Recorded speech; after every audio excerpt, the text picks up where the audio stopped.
फौजी की पत्नी का 15 अगस्त। अरे बेटा, कब तक वापस आएगा? हम कब से तेरा बेसब्री से इंतजार कर रहे हैं। बोला ना माँ, कुछ दिन में आ जाऊंगा, चिंता क्यों करती हो? अरे तेरी ही शादी है और तू ही अपनी शादी में ही टाइम पर नहीं आएगा तो हमें चिंता तो होगी ना। ऐसी भी क्या ड्यूटी है कि अपनी शादी के लिए भी छुट्टी नहीं ले सकता? माँ, तुम जानती हो ना कि मुझे अपनी नौकरी से कितना प्यार है। ऐसे ही नहीं है, मैं एक फौजी हूँ और एक फौजी का कर्तव्य होता है कि सभी ऑर्डर्स को फॉलो करना और साथ में अपने देश की रक्षा करना। और इससे ज्यादा महत्वपूर्ण काम मेरे लिए और कोई नहीं हो सकता। यूँ तो तुझसे इन सब बातों में कोई नहीं जीत सकता। मुझे तुझ पर गर्व है बेटा, पर शादी में तो आ ही जाना। इस तरह शांति बात कर लेती है और उसके बाद रोहन अपनी ड्यूटी करने लगता है। वहीं दूसरी तरफ रोहन को वहाँ पर ट्रेनिंग दी जाती है। सावधान, चलो।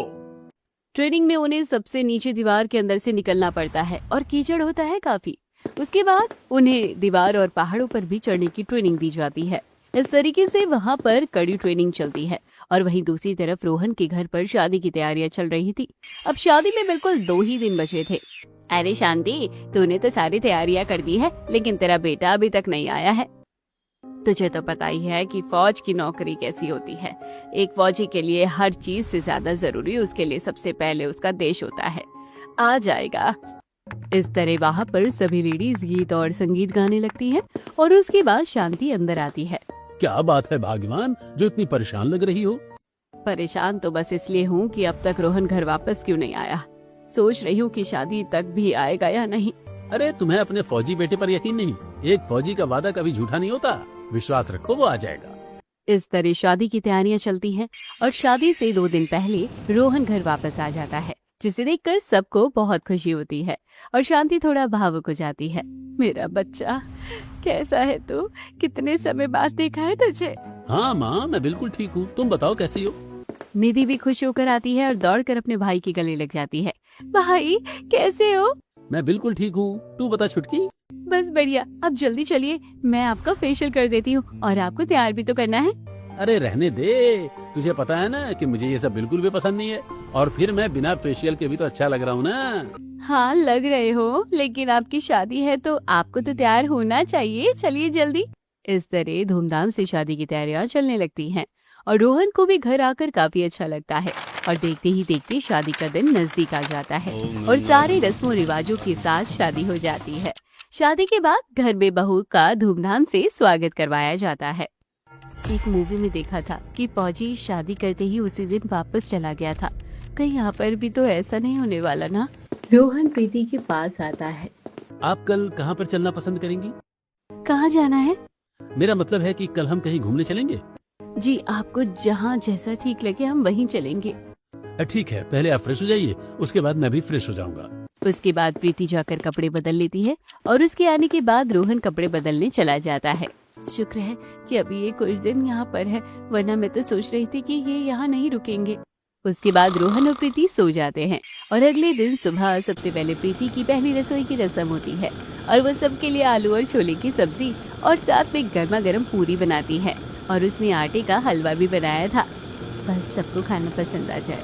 उसके बाद प्रीति सबके लिए गर्मा गर्म खाना परोसती है। सब खाना खाते हैं और सबको बहुत अच्छा लगता है।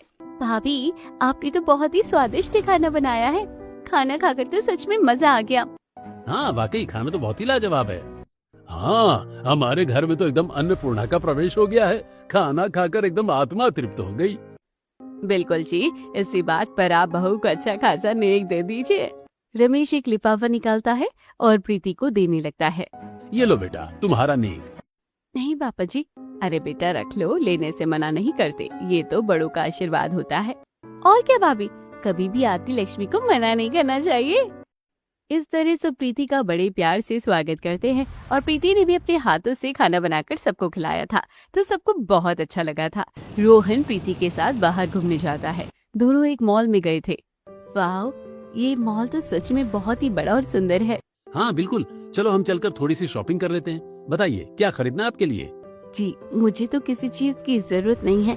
अभी शादी में ही हमने इतनी सारी शॉपिंग की है। फिर भी मेरी तरफ से भी तो एक गिफ्ट होना चाहिए। चलिए हम चलकर आपके लिए एक साड़ी खरीद लेते हैं। दोनों आगे शॉपिंग करने जाते हैं और रोहन अपनी चॉइस की साड़ी प्रीति के लिए खरीद रहा था कि तभी रोहन के पास एक अर्जेंट कॉल आ जाता है। आप जब तक साड़ी देखिए, मैं जस्ट अभी बात करके आता हूँ।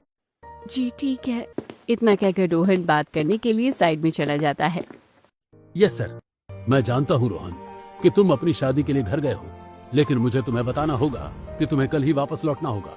हमारे पास एक बहुत ही इंपॉर्टेंट मिशन आ गया है जो कि हमें जल्द से जल्द शुरू करना होगा, और तुम अपनी टीम के लीडर होने के नाते तुम्हें सबसे पहले आना होगा। यस सर, बिल्कुल। I am completely ready and I will be there sir. Rohan call cut करके अंदर आ जाता है। क्या बात है? कुछ नहीं। अच्छा बताओ, तुमने कौन सी साड़ी पसंद की है? मुझे ये पर्पल वाली साड़ी बहुत पसंद है। इसका डिजाइन कितना सुंदर है और इसका बॉर्डर भी काफी अच्छा है। ठीक है, तो हम यही देंगे। आप हमारा ये ऑर्डर पैक कर दीजिए। पेमेंट करने के बाद ऑर्डर लेकर दोनों घर वापस आ जाते हैं और रात को जब सब खाना खा लेते हैं और उसके बाद सब सोफे पर बैठकर बातें कर रहे थे। बेटा, तुम जब भी घर आते हो तो हमारे घर में एकदम बाहर आ जाती है। कभी कभी जब तुम त्योहार पर घर नहीं होते ना, तो बड़ा मन करता है कि तुम्हें भी घर पर होना चाहिए था। कोई बात नहीं माँ, मैं अपनी मातृभूमि की रक्षा करते हुए अपने घर पर ही रहता हूँ। कोई परेशानी वाली बात नहीं है। हाँ बेटा, बिल्कुल। हाँ माँ, पिताजी मुझे आप लोगों को कुछ बताना है कि। जैसे ही ऐसा कहने पर रोहन चुप्पी साध लेता है तो मानो सबके दिल ठहर जाते हैं, क्योंकि वो जानते थे कि रोहन आगे क्या बोलने वाला है। हालांकि प्रीति को अभी इस बारे में कुछ अंदाजा भी नहीं है, इसलिए रोहन साफ सुथरी बात कह देता है। माँ, मुझे कल ही ड्यूटी पर वापस लौटना होगा क्योंकि एक इम्पोर्टेंट मिशन आ गया है। सभी के चेहरे के भाव पहले ही बदल चुके थे, क्योंकि उन्हें तो अच्छे से पता था कि रोहन उन्हें क्या खबर देने वाला था। लेकिन प्रीति, जो पहले अनजान थी, ये बात सुनकर अचानक से उसके चेहरे के हाव भाव बदल जाते हैं। तो आपको कल ही वापस जाना होगा? क्या आप अपनी छुट्टी को थोड़ा और लंबा एक्सटेंड नहीं कर सकते हैं? नहीं प्रीति, हेडक्वार्टर से ऑर्डर आया है। मुझे तो अभी तेरी छड़ी से पिटाई करनी होगी। तूने हमें पहले क्यों नहीं बताया? मैं तेरे पसंद का खाना बनाकर तैयार करके रखती। मैं जानती हूँ इस बारे में तुझे दिन में ही पता चल गया होगा, लेकिन फिर भी तुझे रात को ही बताना था। कोई बात नहीं माँ, जल्दी घर वापस आऊंगा, तब तुम्हारे हाथ का खाना खाऊंगा। अभी तो बस पैकिंग कर लेता हूँ। इसका मतलब जो दिन में कॉल आई थी वो इसी बात को लेकर आई होगी। मुझे बहुत दुख हो रहा है। काश रोहन जी अभी कुछ दिन और घर पर रुक पाते। अभी तो हमारी नई नई शादी हुई है और हम एक दूसरे को ठीक से जान और पहचान तक नहीं सके। बहुत सारे ख्याल जो इंसान को विचलित कर देते हैं। शांति भी अपने मन को मारने की कोशिश कर रही थी। वो रात को रसोई में जाती है और अपने बेटे के लिए गर्मा गर्म गुजिया बनाने लगती है, क्योंकि वो उसे सबसे ज्यादा पसंद है। हाँ, उसे बनाने में काफी मेहनत लग रही थी, लेकिन उसे तो सिर्फ अपने बेटे को अपने हाथ की बनी गुजिया खिलानी थी। जब रात को रमेश की आंख खुलती है और वो शांति को पास में नहीं देखता तो वो समझ जाता है, इसलिए वो उठकर रसोई में आता है। इतना समय हो गया लेकिन तुम्हारी आदत अभी तक नहीं गई। बेटे ने दिन में नहीं बताया, लेकिन पूरी रात जाग कर भी उसकी पसंद का खाना बनाना है तुम्हें। माँ की ममता ऐसी ही होती है, कोई इसे क्या ही समझे। वहीं दूसरी तरफ प्रीति रोहन का बैग पैक कर रही थी। आपने तो कहा था कि आप कम से कम एक हफ्ता तो जरूर रुकेंगे। हमारी नौकरी में ऐसा ही होता है, कब बुलावा आ जाए कुछ पता नहीं चलता। तो अब आप कब आएंगे? कुछ नहीं कह सकते। अभी बहुत से त्योहार आने वाले हैं। सबसे पहले सावन आएगा, जिसमें महाशिवरात्रि आएगी। उसके बाद 15 अगस्त, रक्षाबंधन, फिर करवा चौथ। क्या आप तब आएंगे? कुछ नहीं कह सकते। त्योहारों पर बाकी सबकी छुट्टी होती होगी, लेकिन हमारी तो नहीं। लेकिन 15 अगस्त पर तो सभी सरकारी दफ्तरों की भी छुट्टी होती है और उस दिन तो किसी को भी काम नहीं करना होता। रोहन को प्रीति की आंखों में दिख रहा था कि वो बहुत ज्यादा भावुक हो रही थी और इस वजह से वो कोशिश कर रही थी कि रोहन किसी दिन तो जल्दी ही घर वापस आ जाए। न जाने क्यों वो उसका दिल ना तोड़ सका और बिना सोचे समझे कह दिया। सही कहा, 15 अगस्त तक देख सकता हूँ, अर्जी डाल दूंगा। प्रीति के चेहरे पर हल्के से राहत के भाव आ जाते हैं और वो अब थोड़ी राहत के साथ रोहन का बैग पैक करती है। उसके बाद प्रीति और रोहन सो जाते हैं और अगले ही दिन सुबह रोहन ड्यूटी पर जाने के लिए जल्दी तैयार हो जाता है। तब शांति उसे गुजिया देती है। ले, तेरे लिए मैंने बहुत सारी गुजिया बनाई है और सुबह बहू से तेरे लिए तेरी पसंदीदा आलू के पराठे बना दिए। इन्हें अच्छे से खा लेना। माँ, तुम भी ना अक्सर खुद को परेशान करती हो। चुप कर, नहीं तो लगाऊंगी अभी खींच कर एक। अपने बच्चे का ध्यान रखने के लिए माँ को भला कौन सी परेशानी होगी। शांति भी बहुत ज्यादा भावुक हो रही थी, लेकिन खुद को संभालती है और कहती है, अच्छा ठीक है, आराम से जाना। उसके बाद सबसे अलविदा कहने के बाद रोहन वहां से चला जाता है। आज रोहन गया था तो घर में किसी का भी मन नहीं लग रहा था। सब बड़े गुमसुम और ख्यालों में खोए हुए थे। अगले दिन फिर भी हालात सामान्य हुए, लेकिन ये सब प्रीति के लिए बहुत मुश्किल हो रहा था। जब रात को प्रीति खाना बना रही थी, मेरा तो बिल्कुल भी मन नहीं लग रहा, पता नहीं कहाँ होंगे और किस हाल में होंगे। अभी खाना बनाकर उन्हें फोन करती हूँ। प्रीति सबके लिए खाना बना देती है और सबको खाना परोस देती है। सब खाना खा लेते हैं। खाना खाने के बाद प्रीति कमरे में जाती है और रोहन को कॉल करने लगती है। जिस व्यक्ति को आप संपर्क करना चाहते हैं वो अभी नेटवर्क क्षेत्र से बाहर है। प्रीति का मूड बिल्कुल खराब हो जाता है क्योंकि उसने रोहन को बार बार फोन मिलाने की कोशिश की तो उसका फोन नहीं मिल रहा था। पता नहीं कहाँ पर है जो उनका फोन ही नहीं लग रहा। आज पूरे दिन से मेरी बात ही नहीं हुई है। इस तरह प्रीति बहुत ज्यादा परेशान हो गई थी और अगले 2 दिनों तक भी उसकी जब रोहन से बात नहीं हुई थी तो वो और भी ज्यादा परेशान रहने लगी थी। थकान उसके चेहरे पर साफ नजर आ रही थी। क्या बात है बेटा, तुम ठीक तो हो ना? तुम्हारी तबीयत तो ठीक है ना? हाँ मम्मी जी, मैं ठीक हूँ, बस उनसे बात नहीं हो पा रही है। आपको पता है कि वो कहाँ है और उनका नंबर क्यों नहीं मिल रहा? शांति समझ जाती है। हाँ बेटा, वो एक बहुत जरूरी मिशन पर गया है और मिशन के दौरान घर वालों से बात करना बिल्कुल भी अलाउड नहीं है, क्योंकि किसी को भी नहीं पता चलना चाहिए कि वो कहाँ है और क्या कर रहे हैं। बस कोई भी जानकारी लीक होने से बचने के लिए ये सब करना पड़ता है। इसलिए तुम चिंता मत करो, जल्दी ही उसका फोन आ जाएगा। ये सुनने के बाद प्रीति को थोड़ी राहत तो मिलती है, लेकिन बेचैनी कहाँ खत्म होने वाली थी। प्रीति हर रोज नियम से मंदिर जाती थी और वो शिव जी के ऊपर जल चढ़ाकर उनसे प्रार्थना करती थी। हे प्रभु, मेरा मन बड़ा बेचैन हो रहा है। मैं बस अपने पति की लंबी उम्र के लिए आपसे प्रार्थना कर रही हूँ। वो इस समय जहाँ भी हो सही सलामत हो। यूं ही शाम को उनसे मिलने के लिए एक जोड़ा आता है। कैसे हैं आप? हम बिल्कुल ठीक है और आपसे मिलने के बाद तो और भी ठीक हो गए हैं। प्रीति अंदर सबके लिए चाय नाश्ता बना रही थी, बाहर सब बातें कर रहे थे। और बताइए कमांडिंग जनरल साहब जी, कैसा है सब? जी बिल्कुल सब बढ़िया है। अभी 1 महीने की छुट्टी काटने के लिए घर पर आया था। अच्छा है, घर परिवार के साथ भी कुछ समय बिताना चाहिए।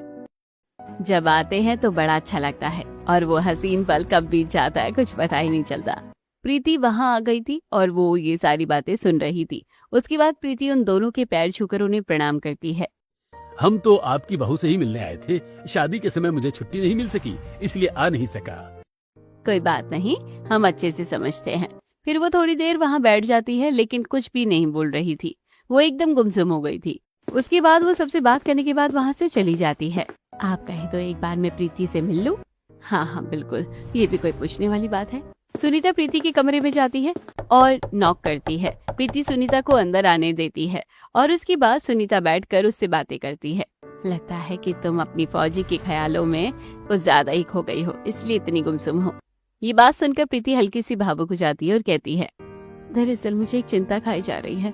पिछले 1 हफ्ते से मेरी उनसे बात नहीं हो पा रही है और फोन भी नहीं मिल रहा। मेरा मन बड़ा बेचैन हो रहा है। शुरुआत में मेरे साथ भी यही सब होता था।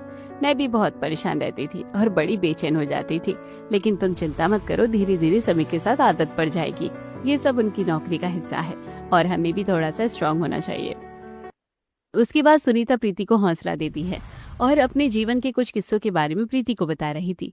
तब आखिर में सुनीता एक और किस्सा प्रीति को बताती है। तुम्हें पता है, मैं शादी करने को लेकर बहुत ज्यादा रिबेलियंस थी। हाँ, हालांकि मेरी चॉइस फौजी ही थी कि मुझे किसी फौजी से शादी करनी है, क्योंकि मेरे अंदर भी देशभक्ति की बहुत ज्यादा लगन और भावना थी। लेकिन जिस उम्र में मेरे माता पिता मेरी शादी करना चाह रहे थे, उस समय मुझे शादी नहीं करनी थी और मेरे माता पिता भी थोड़े खुले विचारों के थे। तो उन्होंने कहा कि तुम पहले जाकर लड़के से मिल लो। ये तो बहुत अच्छी बात है।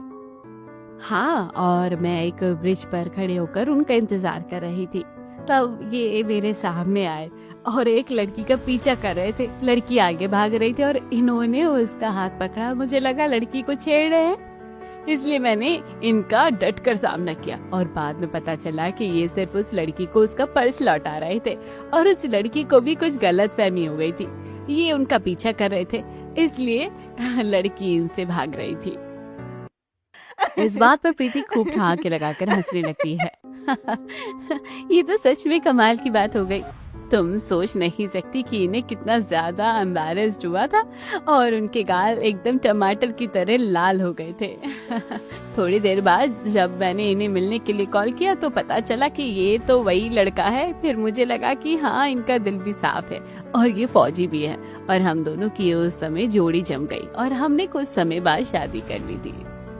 इस तरह सुनीता प्रीति को हौसला देती है और अगले दिन प्रीति की रोहन से बात हो जाती है, जिसकी बात उसे थोड़ा अच्छा लगता है। आपको पता भी है कि मुझे कितनी चिंता हो रही थी? अच्छा, तो तुम मुझे मिस कर रही थी? बिल्कुल नहीं। जिस पति को सिर्फ अपनी नौकरी से प्यार है और अपनी पत्नी से नहीं, मैं उसे भला क्यों मिस करूंगी? तुम तो जानती हो ना कि फौजी कैसे होते हैं। उनका घर वालों से भी प्यार होता है, लेकिन देश प्रेम भी तो बहुत होता है। क्या बात है, ऐसा क्यों लग रहा है कि आप कहाँ पर रहे हैं? आज हम पहाड़ी और हिमालय वाले इलाकों में हैं, जहाँ पर बर्फबारी हो रही है, इसलिए बस थोड़ी ठंड लग रही है। आप अच्छे गर्म कपड़े पहन लीजिए और अपना ध्यान रखिए। क्या आपने खाना खा लिया? हाँ, खाना तो खा लिया। खाने में क्या खाया? यहाँ पर बढ़िया शाही पनीर, दाल मखनी और चॉप है। अच्छा जी, फिर तो सही पार्टी हो रही है आपकी।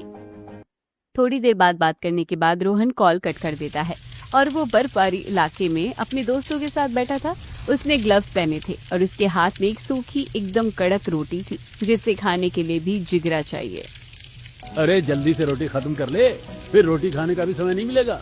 और आज तो रोटी बाकी समय से थोड़ी सी नरम है। हाँ, आज की रोटी पहले से काफी मुलायम है। वही सूखा रूखा खाना खाकर खाने को अप्रिशिएट करना और ऐसा खाना खाना हमारे फौजी ही कर सकते हैं। खाना खाने के बाद भी उन्हें चैन नहीं था, क्योंकि उन्हें अपना अगला मिशन जो चालू करना था, वहाँ बर्फबारी में भी उन्हें कड़ा पहरा देना पड़ रहा था।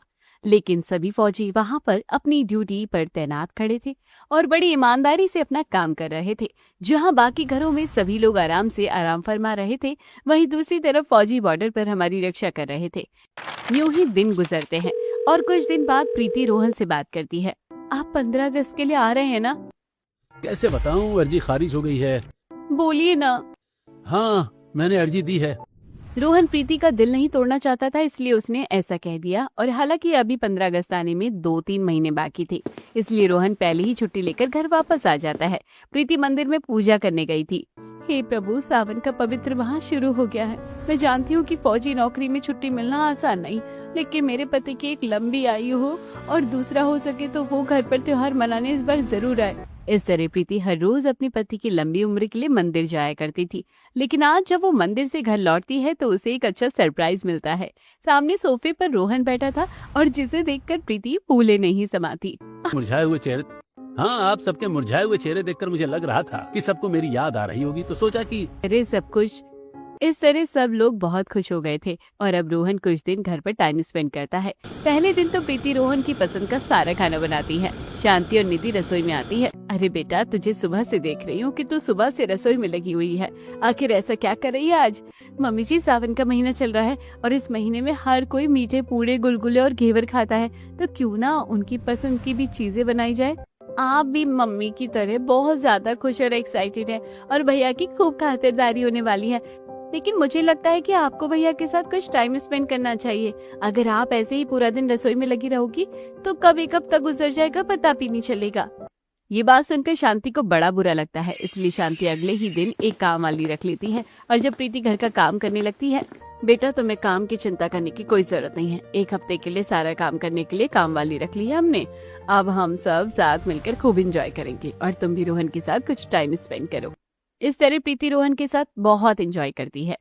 और जब बारिश आती है तो सब छत पर बारिश में मजे करते हैं। सब बारिश में डांस कर रहे थे। बारिश में नहाने का मजा ही अलग है। कितना अच्छा लग रहा है ना भाभी? और खासकर तुम्हारे भैया का घर पर होना और ज्यादा अच्छा लग रहा है। सच कहूँ तो मैं भी बहुत समय बाद बारिश को एंजॉय कर रहा हूँ। जिंदगी में हमेशा हर समय एंजॉय करना चाहिए। अरे अब तो मेरी बूढ़ी हड्डी में जान नहीं है, तो बहुत बारिश में नहा लिया। मैं तो जाकर कपड़े बदल रहा हूँ। उसके बाद सब बारिश को देखते हुए चाय पकोड़े खा रहे थे। शाम को प्रीति और रोहन बाजार घूमने जाते हैं और जब दोनों साथ में आइसक्रीम खाते हैं तो प्रीति हर छोटे लम्हे की छोटी छोटी वीडियो बना रही थी और क्यूट पिक्चर्स क्लिक कर रही थी। प्रीति रोहन की यूनिफॉर्म पहनती है और सैल्यूट करती है। बताओ कैसी लग रही हूँ? मुझसे भी अच्छी। हूँ। उसके बाद रोहन प्रीति की यूनिफॉर्म में भी बहुत सारी पिक्चर क्लिक करता है।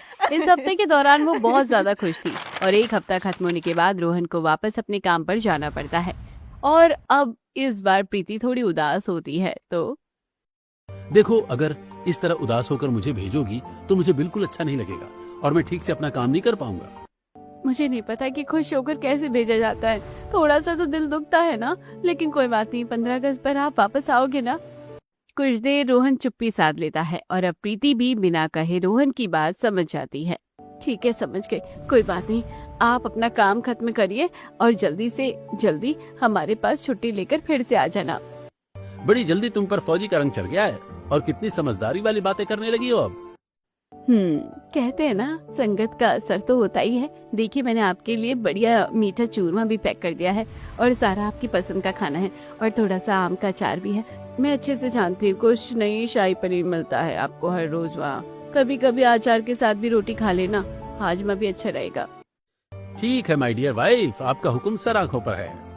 अब इसी के साथ रोहन अपने परिवार वालों को अलविदा कहकर वहाँ से चला जाता है और कुछ दिन बाद प्रीति को एक खुशखबरी मिलती है तो वो उसे फोटो भेजती है, लेकिन रोहन का फोन बंद आ रहा था तो वो समझ गई थी कि वो फिर से एक मिशन पर गया है। लेकिन 2 दिन बाद जब रोहन फोटो देखता है तो वो खुश होकर प्रीति को कॉल करता है। तुम प्रेग्नेंट हो? हाँ, जल्दी हमारे घर में एक नन्ही किलकारी गूंजने वाली है। इस तरह घर में सब खुश थे। अब 15 अगस्त का दिन भी नजदीक आ रहा था, साथ ही हरियाली तीज भी आ रही थी। पड़ोस में सभी पत्नियां अपने पतियों के साथ और बच्चों के साथ शॉपिंग करने जा रही थी और कभी घूमने जा रही थी। एक दिन प्रीति खिड़की पर खड़ी थी और वो पड़ोसनों को देख रही थी। चलो, अच्छा है कि हमने शॉपिंग कर ली, आज मुझे बहुत अच्छा लगा। हाँ, तो इसी खुशी में अब अंदर जाकर मुझे एक बढ़िया सा गर्मा गर्म स्वादिष्ट खाना बनाकर खिला देना। बिल्कुल पतिदेव जी, चलिए। उन जोड़ों को इस तरह देखकर और साथ शॉपिंग करता हुआ देखकर प्रीति को भी रोहन की बहुत याद आ रही थी। लेकिन तभी वो अपने पेट पर हाथ रखकर कहती है, कोई बात नहीं, अभी तुम्हारे पापा नहीं आ रहे हैं, लेकिन तुमसे मिलने जरूर आएंगे। देखते ही देखते 15 अगस्त आने लगता है और सभी 15 अगस्त की तैयारियां कर रहे थे। स्कूल में भी 15 अगस्त की तैयारियां हो रही थी और स्कूल को सजाया जा रहा था। साथ ही झंडा फहराने की भी तैयारियां हो रही थी। गली में बच्चे भी झंडे लेकर घूम रहे थे और साथ ही कुछ छतों पर पतंग उड़ाने की भी तैयारियां चल रही थी। प्रीति पूरे परिवार के साथ छत पर बैठकर चाय पी रही थी। मुझे आज भी याद है कि किस तरीके से रोहन हर 15 अगस्त को इतनी सारी पतंग उड़ाया करता था। सुबह से शाम हो जाया करती थी और उसे पतंग उड़ाना बहुत ज्यादा पसंद हुआ करता था। सच कहा तुमने, 2 दिन बाद 15 अगस्त है, लेकिन हमारा घर बिल्कुल शांत है। बचपन से लेकर बड़े होने तक रोहन ने घर में 15 अगस्त पर पतंग उड़ाई है, लेकिन देखते ही देखते समय बीत गया और कब हमारा छोटा बेटा इतना बड़ा हो गया कि वो देश की रक्षा करने के लिए देश के बॉर्डर पर खड़ा है। भैया होते तो मैं भी उनके साथ पतंग उड़ाने की कोशिश कर लेती थी, लेकिन अब तो मेरा मन पतंग उड़ाने का बिल्कुल नहीं करता। सभी बहुत भावुक हो रहे थे और वहीं दूसरी तरफ हर कोई छत पर अपने परिवार के साथ पतंग उड़ा रहा था, जिन्हें देखकर निधि कह रही थी, देखो किस तरह सभी अपने परिवार के साथ पतंग उड़ा रहे हैं, सब कितने खुश हैं और सब साथ में मिठाई भी खा रहे हैं। ये सब सुनकर प्रीति भी बहुत ज्यादा भावुक हो रही थी, लेकिन वो अपनी भावनाओं पर थोड़ा कंट्रोल करती है। देखते ही देखते अब 15 अगस्त भी आ जाता है, पता ही नहीं चलता। सामने वाली छत पर पायल अपने पति के साथ पतंग उड़ा रही थी। स्वतंत्रता दिवस की बहुत हार्दिक शुभकामनाएं। सामने अपनी छत से प्रीति कहती है, आपको भी बहुत बहुत बधाई हो दीदी। आ जाओ प्रीति, तुम भी हमारे साथ आकर पतंग उड़ा लो। बस आप उड़ाइए, मुझे पतंग नहीं उड़ानी आती। इस तरह सब एंजॉय कर रहे थे, लेकिन वहीं दूसरी तरफ रोहन और उनके साथी बॉर्डर पर लड़ रहे थे। उनकी हालत बहुत ज्यादा बिगड़ रही थी। Headquarter chief officer walkie talkie से कहते हैं, टारगेट नंबर 1 किल, टारगेट नंबर 1 किल, नाउ हाई। दूसरी तरफ रोहन वॉकी टॉकी से कहता है, रोजर। वहाँ पर फायरिंग हो रही थी और हमारे जवान फौजी पूरी निष्ठा के साथ आतंकवादियों का सामना कर रहे थे। Move and fire. उधर से आतंकवादियों का हमला नहीं रुक रहा था और सही मौके को देखकर वो लोग आगे बढ़ते हैं और आतंकवादियों के ऊपर शूट कर देते हैं और साथ में इस तरीके से लड़ाई बढ़ती जा रही थी। और वहीं दूसरी तरफ सुनीता के घर पर, चलो बच्चों 15 अगस्त है, तुम लोगों को पतंग नहीं उड़ानी? नहीं मम्मी, हमारा पतंग उड़ाने का मन नहीं कर रहा। चलो कोई बात नहीं, हम शांति आंटी के घर चलते हैं। अपने बच्चों को लेकर सुनीता 15 अगस्त वाले दिन शांति के घर चली जाती है और वहाँ पर सब लोग बैठकर चाय नाश्ता कर रहे थे। प्रीति, इस समय तुम्हें थोड़ा ध्यान रखना चाहिए, अच्छे से खाया पिया करो। क्या सुन रही हूँ मैं कि तुम ठीक से खाने पर ध्यान नहीं देती हो? कई बार खाना खाने का मन नहीं करता, उल्टी आ जाती है। हाँ, ये सब तो इस समय बहुत लाजमी है, लेकिन खाना नहीं खाओगे तो कमजोरी आ जाएगी और बच्चे की सेहत के लिए भी अच्छा नहीं होगा। तभी रमेश के पास कॉल आता है और वो सुनकर उसके पांव तले जमीन खिसक जाती है। थोड़ी देर बाद सुनीता के पास भी कॉल आता है तो काफिन के अंदर तिरंगे को लपेट कर लाया जाता है। सुनीता के घर वालों पर तो बिजली ही गिर पड़ी थी। जब सुनीता और उसके बच्चों ने उसके अंदर बेजान कमांडिंग जनरल को देखा तो उन्होंने सबसे पहले पूरे गर्व के साथ उन्हें सल्यूट किया। आपने हमारे देश के लिए बलिदान दिया। सुनीता का पूरा परिवार बहुत रो रहा था और बच्चों की आंखों से भी झरझर आंसू बह रहे थे और वहां पर हर कोई उन्हें श्रद्धांजलि दे रहा था। और जहां 15 अगस्त पूरे देश के लिए खुशी का माहौल था, वहां पर एक परिवार के लिए सबसे इमोशनल पल था।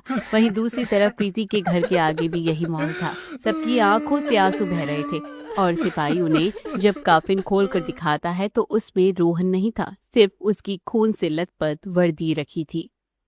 हम उन्हें ढूंढने की पूरी कोशिश कर रहे हैं। तब प्रीति रोने लगती है। आपने तो वादा किया था कि अगले त्योहार पर घर जरूर आएंगे और एक फौजी कभी अपना वादा नहीं तोड़ता, तो आपको वादा निभाना चाहिए था। वहीं दूसरी तरफ शांति, रमेश और निधि की भी बहुत बुरी हालत थी, लेकिन उन्होंने खुद को संभाला और अंतिम संस्कार किया और उन्हें श्रद्धांजलि दी गई।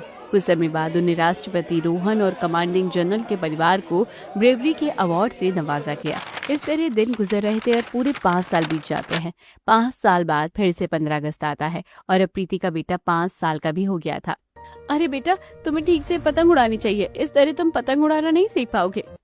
आप मुझे ठीक से ना पतंग उड़ाना नहीं सिखाती हो, ना उड़ाने देती हो। सबके पापा उन्हें बहुत अच्छे से पतंग उड़ाना सिखाते हैं और मेरे पापा क्यों नहीं आते। ये बात सुनकर प्रीति को बहुत बुरा लगता है। बेटा, तुम तो जानते हो ना कि पापा तुम्हें देख रहे हैं, लेकिन वो अब हमारे पास नहीं आ सकते, इसलिए तुम्हें पापा के लिए अच्छे से मेहनत करनी चाहिए। और फिर तुम भी तो उनकी तरह बहादुर फौजी बनना चाहते हो ना, तो इस तरीके से तुम्हें गुस्सा नहीं करना चाहिए। फौजी बनना और किसी घर से फौजी को बनाना बिल्कुल भी आसान बात नहीं है। एक फौजी हमारे देश की शान है और उनकी वजह से ही ये सारा जहां है। हमारे इतने सारे फौजियों का बलिदान, जिन्होंने हमारी सुरक्षा के लिए पल पल अपना आराम और चैन सब कुछ हमारे लिए कुर्बान कर दिया, तो हमें भी सिर्फ 15 अगस्त ही नहीं, हमेशा ही उनके लिए सम्मान पूर्वक व्यवहार रखना चाहिए। थोड़ी देर बाद दरवाजे पर दस्तक होती है और जब दरवाजा खुलता है तो सामने रोहन खड़ा था, जिसे देखकर हर कोई भावुक हो गया था। लेकिन उसका अब बायां हाथ नहीं था, लेकिन वो सही सलामत आ गया था।